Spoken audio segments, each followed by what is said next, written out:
Good morning. Hello friends, আবার চলে এসেছি তোমাদের কাছে একটা নতুন মিনি ব্লগ নিয়ে।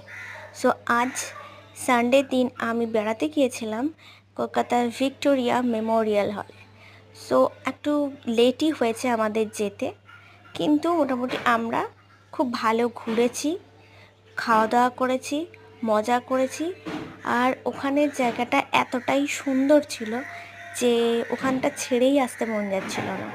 কিন্তু ওখানে একটা প্রবলেম ছিল, যেটা টাইম মতো আর কি গেট বন্ধ হয়ে যায়, মানে গেট বন্ধও হয়ে যায় এবং টাইম হয়ে গেলে ওরা ওখান থেকে আর কি সবাইকে বেরও করে দেয় আর কি।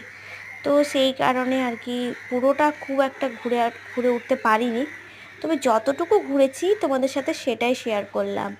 যদি আমার এই ছোট্ট মিনি ব্লগটা তোমাদের খুব ভালো লেগে থাকে তাহলে অবশ্যই একটা লাইক করে দিও। টাটা, আবার দেখা হবে তোমাদের সাথে নেক্সট ব্লগ নিয়ে। দেখা যাক নেক্সট আমি আবার কোথায় ঘুরতে যাই।